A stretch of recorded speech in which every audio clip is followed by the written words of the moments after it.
Well, now to the situation in Syria. U.S. diplomats spent the weekend meeting with the country's new leaders to talk about the path forward after the fall of the Assad regime.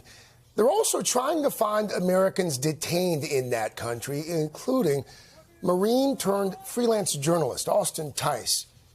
His family has been fighting to bring him home for 12 years now, and they've now reached out to Russian President Vladimir Putin to help. Debra Tice is Austin's mother, and she joins us on this Monday morning. Mrs. Tice, good morning to you once again. Thanks so much for your time this morning. Again, as you know... Thank you for having me. Thank you. Diplomats on the ground there, including the special envoy for hostages in Syria. There's some reports they found some files. They may have found one of the cells where your son had been held at some point. What have you heard from officials on the ground in Syria?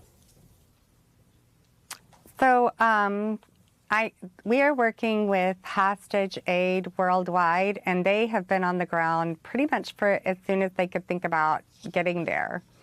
And so there have been a lot of opening of the prisons. They've, of course, freed a lot of people, which makes me very happy to see families reunited.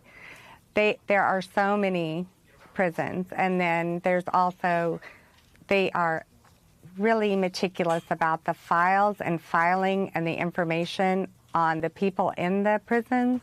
So it's a lot of work right now. Mrs. Tice, the U.S. officials who've been there over the last few days, including the special envoy, have you heard anything from them that gives you hope? Well, I know that they were on TV yesterday morning, and they shared some information that I hadn't heard before, but they haven't talked to me directly. You find that frustrating? Somewhat. Definitely. Has there been a reason given why there hasn't been more communication? No, I don't know. You recently sent a letter to Russia's president, Vladimir Putin. You got a very public response from Vladimir Putin. How surprised were you by that response, and what do you make of it? Well, I am just really thrilled because I had asked him to mention Austin, and he did that. And I know that our countries have differences, but as far as bringing Austin home, I do think that our government can work with the Russian government.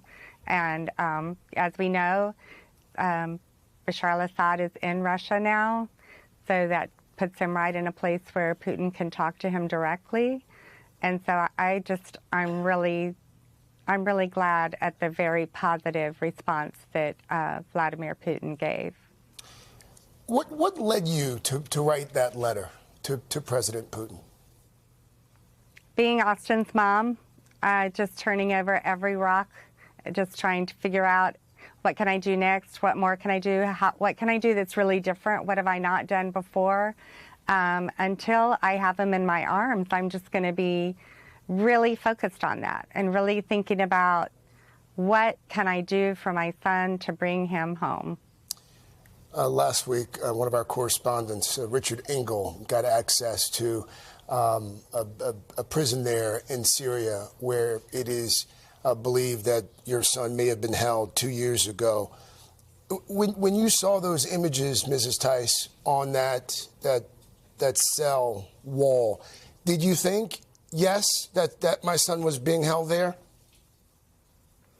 Well, there were some things on one of the walls that they shared with us that felt very Austin-y. It felt very much like it could have been Austin as far as what was written. I can't imagine how difficult this has been for you and your family. 12 years now. Here we are. Yes. In this holiday season. How are you holding up, Debra Tice? How are you managing all of this? Well, I mean, the thing that really holds me up is my faith, and I really believe that God has a plan for Austin to walk free, and I'm waiting as patiently as I can for that time when we do see him walk free and have him in our arms again. Our whole family was together in D.C. advocating for him a couple of weeks ago. And when we were all together, boy, that hole where Austin belongs was really painful. We were so aware of his absence, and we are really eager to be all together again. So are we. Debra Tice. Debra, thank you. Thank you so much. And our thoughts continue to be with you and your family. Thanks for your time. Thank you so much. Thank you for having me. I appreciate it. Yes, ma'am. Hey, thanks for watching. Don't miss the Today Show every weekday at 11 a.m. Eastern, 8 Pacific on our streaming channel, Today All Day. To watch, head to today.com/allday or click the link right here.